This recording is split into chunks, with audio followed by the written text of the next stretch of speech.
I must hurry or we're never going to get through this section. It's been interesting, for me anyway. Anybody else?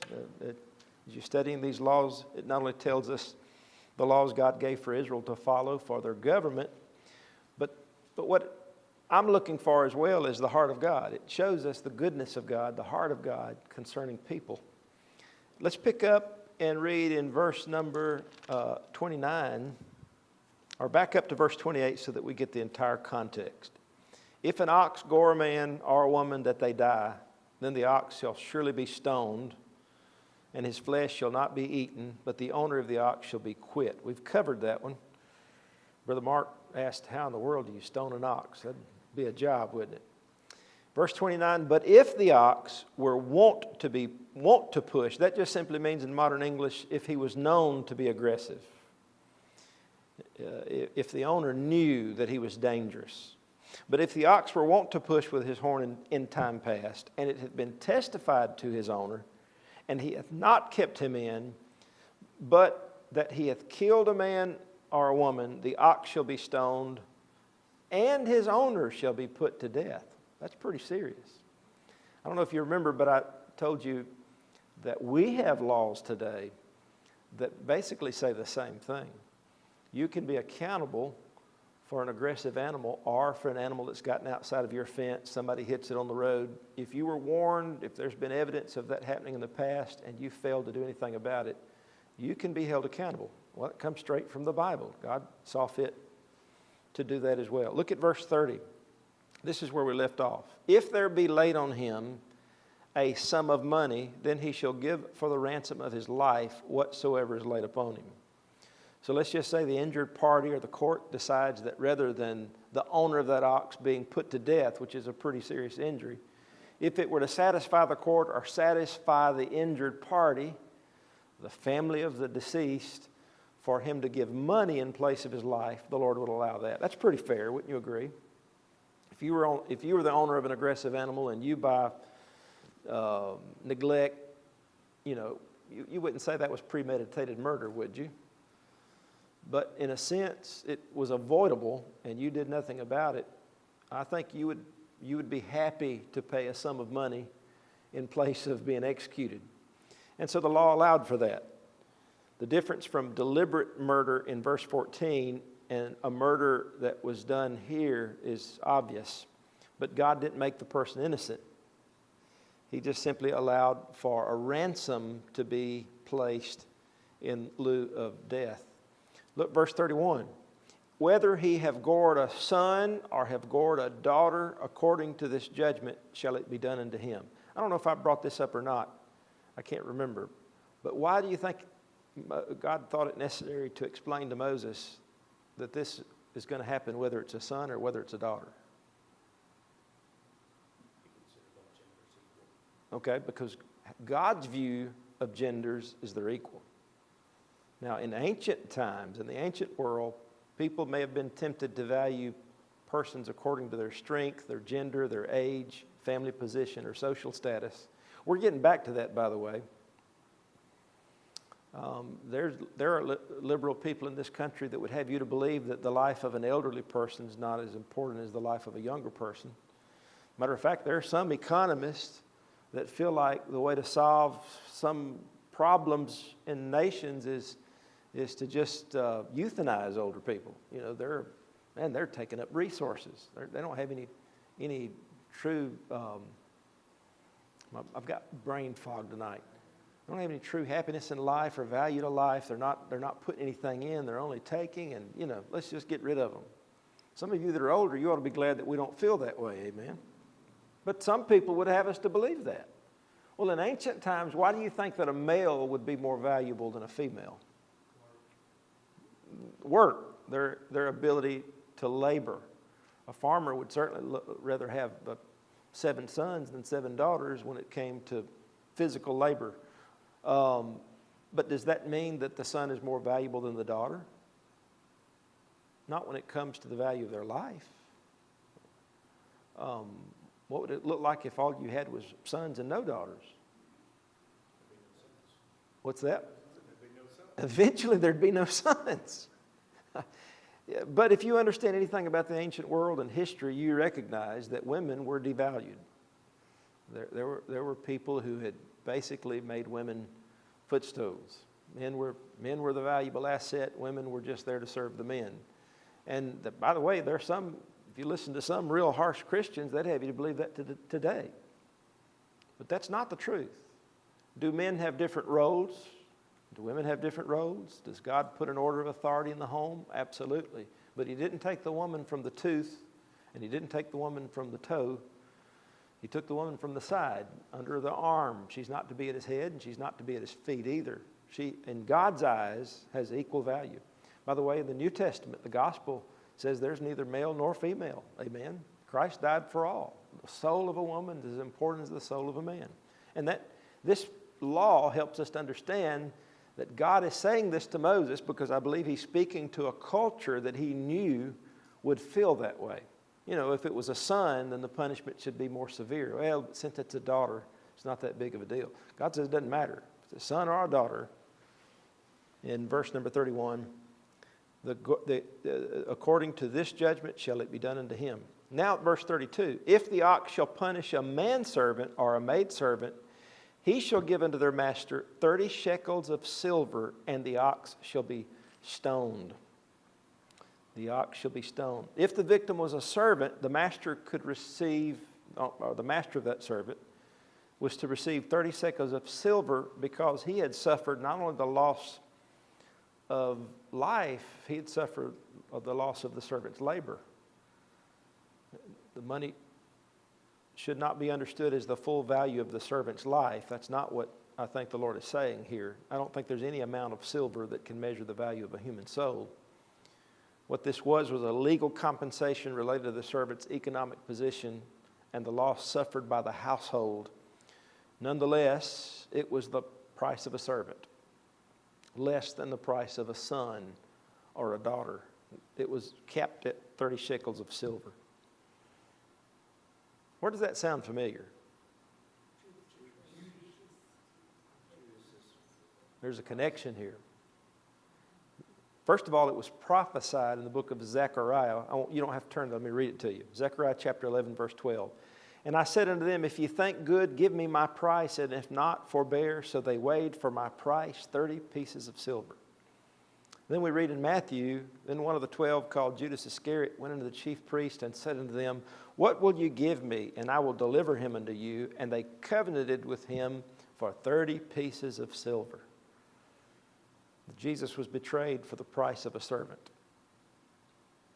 He who was master and Lord of all was despised and valued at the price of a slave. Philippians chapter 2, verse 7, but made himself of no reputation and took upon him the form of a servant and was made in the likeness of men. I love to find those shadows and types in Scripture, don't you? And there it is.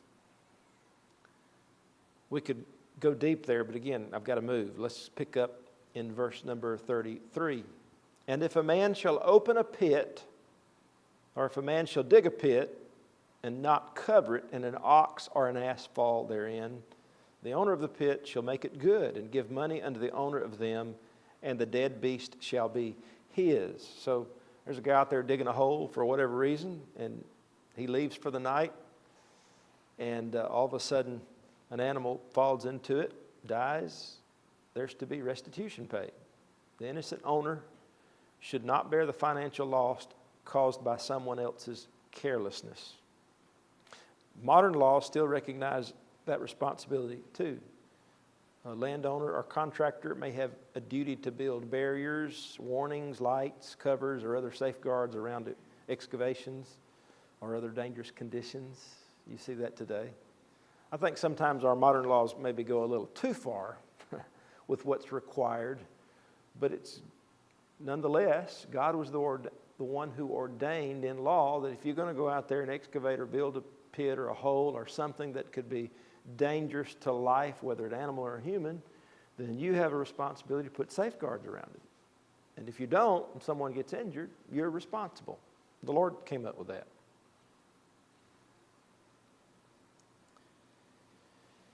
What does it reveal about the Lord? It reveals that He wants to protect people from hazards created by the thoughtlessness of others.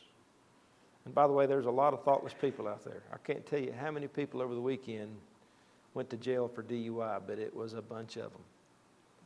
Bunch of them. I worked just for a few hours one night, and within 30 minutes, we had 2 taken to jail. Within 30 minutes, 2 people that were so intoxicated that just, to me, that's negligence. That if it were to cause a death, should be highly fined. Matter of fact, it should be a felony in prison time, in my opinion. You say, well, that's kind of far, isn't it? You had a choice to make. And you chose to do it anyway, and you killed someone. How many of us know someone that's been injured or killed by a drunk driver? Raise your hand. Just about everybody in the room. Now, I'm just using that as one illustration. But God is interested in protecting people from the thoughtlessness of others. And He shows us that in the law. Verse 35, He picks up, and if one man's ox hurt another that he die, what would that look like? What is he talking about? So you've got 2 ox, one belongs to one owner, one belongs to the other. And you got to remember, in Bible days, they didn't have fenced off areas. You had common ground where people's animals might come out and graze in the summer. A lot of that still goes on out west. You don't have fences. You've got shepherds or cattlemen that are out there with their cattle, and they're branded, and sometimes they mingle together. Well, what happens in the instance where 2 bulls get together and get to fighting, and one of them kills the other? What do you think? Without reading, what do you think should be? What would your punishment be if you were the Lord able to summarize just punishment? What would you say should happen? If you haven't read ahead now, if you've already read ahead, I don't want an answer, but all right, Brother Mark just said tough luck. You know? So I would say, hey, my bull was stronger. My bull was tougher. Like the little boy, man, he was lying all the time, constantly lying. Mama and Daddy would whip him over and lie. He'd lie about everything. And finally they said, we don't know what else to do. Maybe let him talk to the preacher. So they told the preacher about what was going on, a little 7-year-old boy. They brought him into his office, and he sat down, and the pastor just looked at him and said, son, what if I told you that yesterday I was walking out in the woods and a grizzly bear came out from behind a tree and ran after me and was almost caught me and was going to kill me, and a little Chihuahua dog came to my rescue, jumped on that bear and killed him? What would you say to that? He said, preacher, I'd tell you that was my dog.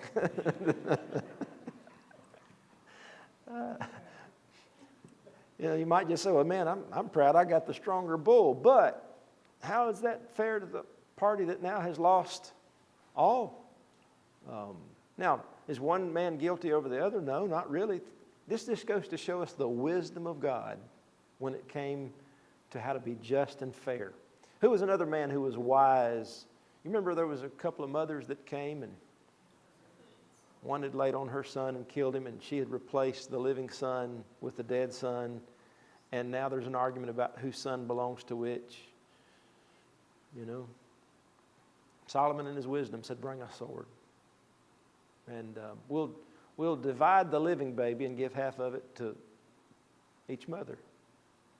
You think, man, that's kind of cruel. But what was he looking for? The mother who said, yes, that sounds fair, let's do that. And then there was a mother that said, no, just let her have him. Who was the real mother? The one who cared about the life of the baby. And Solomon, so wise, was able to make fair judgment. Well, the Lord is wiser than Solomon. And he says in verse 35, if one man's ox hurt another that he die, then shall they sell the live ox and divide the money of it, and the dead ox also shall they divide. So that's pretty fair, isn't it? Take the live ox, sell it, split the money. Take the dead ox, split the meat. If you want to sell the meat or eat it, it's yours. But at the end of the day, both owners had bulls that decided to fight one another. It was just by chance one killed the other. Why should the man who owns the living ox go scot-free with no loss, and the man whose ox died not gain anything? So the Lord in his wisdom determined that would be the case. Verse 36, or if it be known that the ox hath used to push in times past, and his owner hath not kept him in, he shall surely pay ox for ox, and the dead shall be his own. So it changes it. If an owner of one ox knew that he had a mean ox, a mean bull, and it went out and fought another bull and killed that bull, then he has to pay for the dead man's ox, but he gets to keep the dead one, the meat. It's the mind of the Lord. Any comment, any question? I got a question. All right. You probably went over it last week, but on the dead ox, why could you not eat the meat? Well, notice in these last two scenarios, you can't eat the meat. You can keep the dead ox. The next one he says you can keep the dead ox. But let's back up and let's go back to, we did cover that. Let's find the verse. 28. Verse 28. Let me find my place here.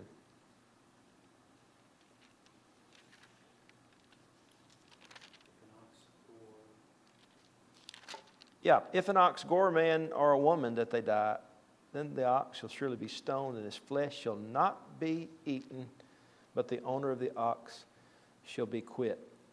So the Lord makes a difference between this ox case and the last two. The last two you could eat, this one you couldn't.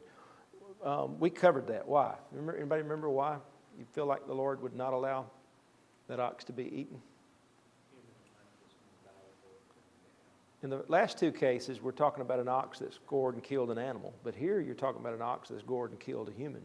The Lord doesn't want to see any benefit come from. You don't want anyone to say, well, you know, old Joe died, but at least we get ribeye. I mean, think about it. You know, we're sad to see this man die, but at least I'm going to benefit a little from this. I can sell it. No, the ox is to be stoned, and he's not to be sold, and he's not to be eaten. Goes to show how God views the value of a human soul, human life. That's my answer anyway. Anybody else? Can you come up with another one? Why you believe the Lord? Stoning would make the meat a lot just like we would do. I don't know, brother. Might just tenderize it, get it. Maybe something to that. Anybody else have another theory? Would the ox be considered unclean since it has the blood of humans on it? Could be, you know. God could have considered it unclean because it killed a human. The Lord doesn't tell us. But for whatever reason, I think we're on the right path. The fact that it killed a human made the animal worthy of execution, and in my opinion, it is that no human was to profit from that death. The other two instances, yes, we're to care for the life of animals, but they're not as valuable as a human soul, and why should you not get the value out of it? Why let the dead ox go to waste if you can sell it or if you can eat it? Anybody else? Any other questions? All right, let's pick up. Just real quick, I want to review major lessons that we find from verses 14 through 36. Number one, we learned that God distinguishes different levels of guilt. Aren't you thankful for that? What if we had a God that just determined if you commit any crime, here's the punishment? No different levels of guilt. Now, the soul that sinneth, it shall surely die. Let me remind you that the wages of sin is death. Now, I do believe that in eternal death, there will be levels there even of judgment. I want to go into a deep hole here. I don't want to go too deep. But do you believe that everyone in the lake of fire will suffer equally? And if not, why? The Bible tells us that he said it will be more tolerable for Sodom than for the cities of Galilee, Tyre and Sidon.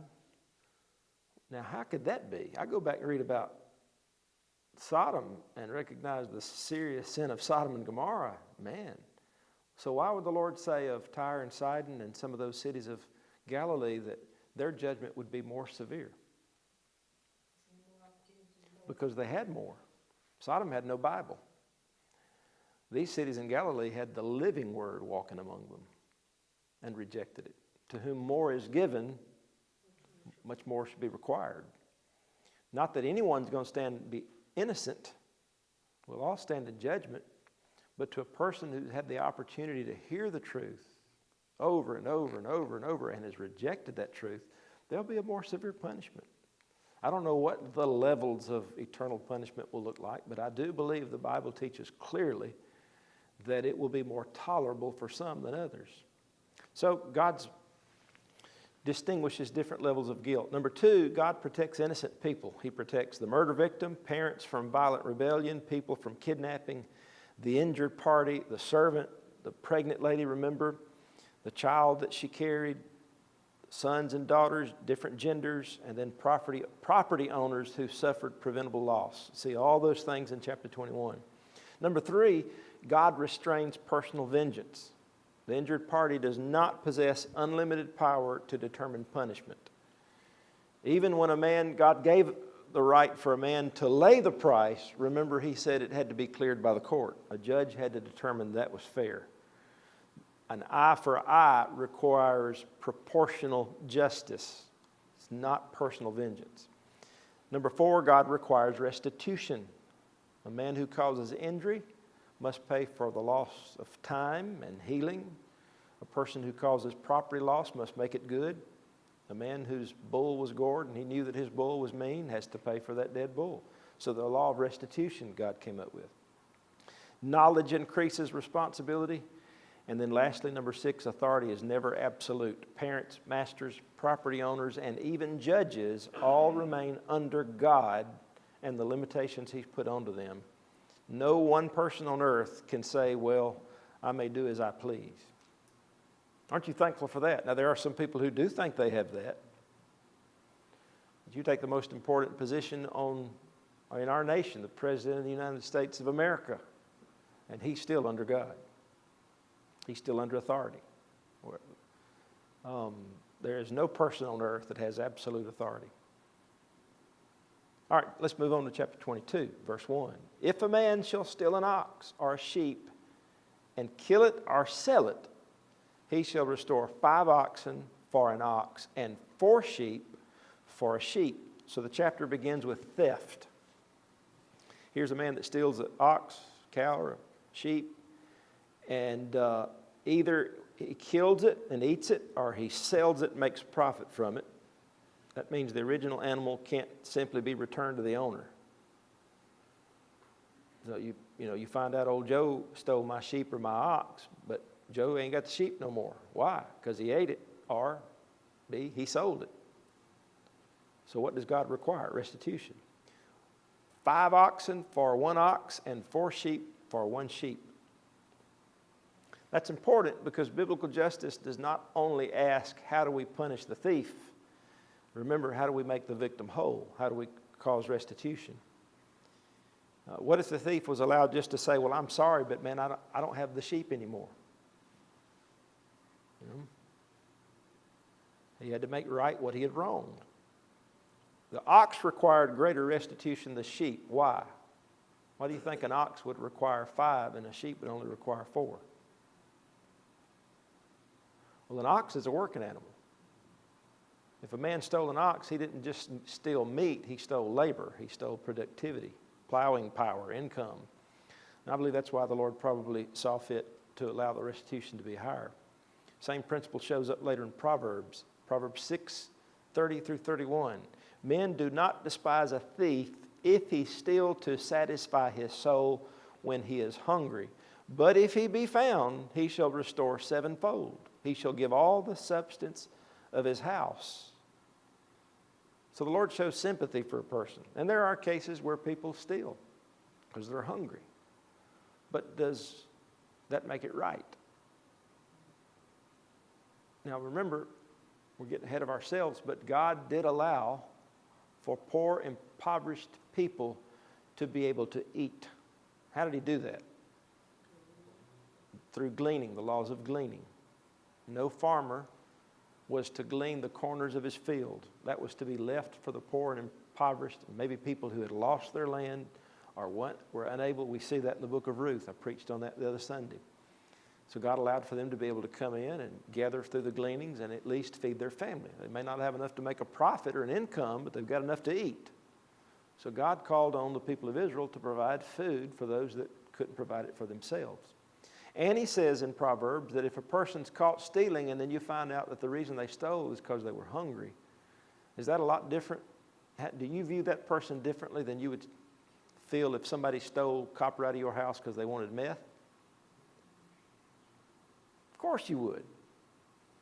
You know, I'm going to feel sympathy for a person that's hungry. But stealing is not the answer to your hunger. And if you steal, there's still a punishment to be made. So Solomon says, he shall restore. And he shall, even if it takes giving all the substance of his house. Even if people might understand why a desperate man stole, he was still responsible to restore. What's a New Testament example of someone who was willing to not only restore what he had stolen, but pay back? Zacchaeus. Remember Luke chapter 19, verse 8. Zacchaeus stood and said unto the Lord, Behold, Lord, the half of my goods I give to the poor, and if I have taken anything from any man by false accusation, I restore him fourfold. Fourfold. Modern parallel. There are modern laws today that still recognize restitution. Courts may order offenders to repay victims for financial loss, stolen property, damaged property, medical expenses, or other measurable losses. Mississippi law even has specific livestock theft. The other night I met a state agent that works. There's a bureau for just livestock stealing. Did y'all know that? There's a whole division of law enforcement that still exists today just to catch cow thieves. And law's still on the books to regard that. Back years ago, it was a pretty serious crime, especially if you stole a horse. What would they do to you out west? Hanging.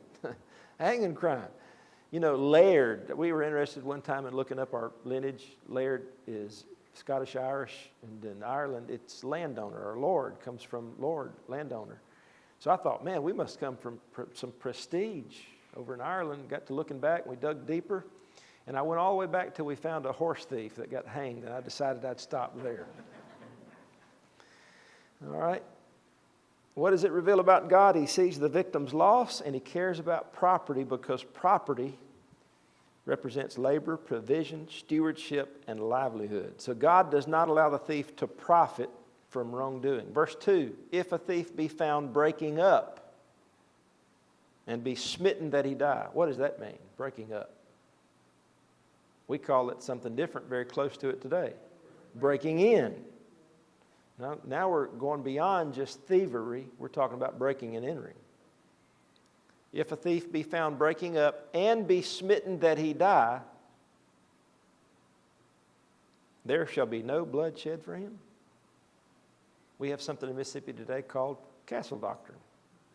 I'm thankful we live in a state that has castle doctrine. Some states, some liberal states, if somebody were breaking into your home and you shot and killed them, you'd be charged for murder or manslaughter at the minimum.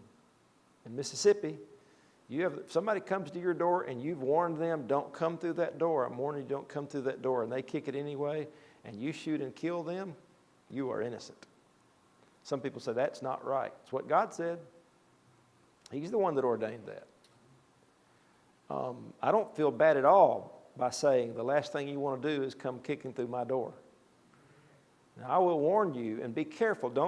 Some people use castle doctrine and say, man, somebody step on my property, I can shoot him if I want to. No, you're still going to have to articulate that you are in fear of your life or in fear of your health and your family's life. It's just because somebody steps on your property. And by the way, if you pull the trigger and kill somebody, you're going to live with that the rest of your life. You need to know that you weren't pulling the trigger just because you didn't like old Joe and he comes stepping on your front porch. That's not what this law is meant for.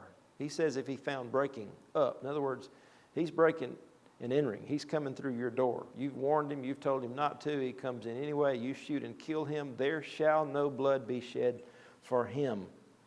And this is likely a picture of one breaking in at night, because notice what he says in verse 3. If the sun be risen upon him, there shall be blood shed for him, for he should make full restitution. If he have nothing, then he shall be sold for his theft. What does that mean? If the homeowner, of course, homeowners didn't have guns back then, so how would you likely defend yourself in Bible times if somebody were breaking in? Knife, pitchfork, stick, axe, whatever. Homeowner strikes the thief, thief dies, homeowner's not responsible. At night. Why? Why at night? I think nighttime creates uncertainty and danger, doesn't it? The homeowner doesn't know the thief's intentions. Is he there only to steal? Is he armed? Will he harm the family? Is this a life-threatening situation? So God allows that man to protect his household, but verse 3 gives the limit. If the sun is risen, the case is different. In daylight, the thief may be seen. You can articulate, hey, he wasn't a threat, he was just found stealing. He could be pursued, he can be brought before the judges. In other words, that immediate danger may be more easily detectable. So the homeowner kills him unnecessarily. If there's no danger, then it says there shall be bloodshed for him. That means the killing wouldn't be justified in God's sight. So that goes back to what I was saying a while ago. You don't have the right just to kill somebody because they're on your property. But if you can articulate that you were in danger, they were coming in to harm you or hurt you or your family, then God does give you the right to take life. The thief should make, if the thief is guilty, but the thief's guilt does not give the victim unlimited permission to kill him, the thief still makes restitution. If he has nothing, he's sold for his theft. Verse 4, anybody got a question on that? It pretty much explains itself. If the theft be certainly found in his hand alive, whether it be ox or ass or sheep, he shall restore double. So if it hasn't been sold, it hasn't been killed, he can still restore it. He restores it, but he also gives double. If a man shall cause a field or a vineyard to be eaten, and he shall put in his beast, and shall feed in another man's field, of the best of his own field, and of the best of his own vineyard, shall he make restitution. So in some cases, not all ground was common. In some cases, a guy wants to make sure his cows get fat, so he pushes his cattle into somebody else's vineyards or wheat, barley fields, and all that gets lost and eaten up. God says he'll have to repay. He'll have to bring restitution. Verse number 6, if fire breaks out and catch in thorns, so that the stacks of corn or the standing corn or the field be consumed therewith, he that kindled the fire shall surely make restitution. Are there laws like that today? That's why you got to be careful. If you're out in the backyard burning leaves, and out of negligence that fire gets out and burns up a man's stand of timber, guess who's responsible? They're going to come looking to you to make restitution for the loss of that man's timber or his home or whatever the case might be. All right.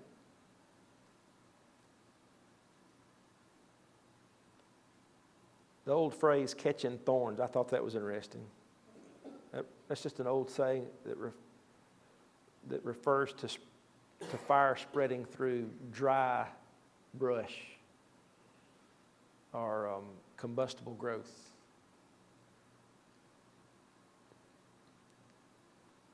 Verse 7, if a man should deliver unto his neighbor money or stuff to keep, and it be stolen out of the man's house, if the thief be found, let him pay double. I like how he uses the word stuff. What could that mean? It could be anything.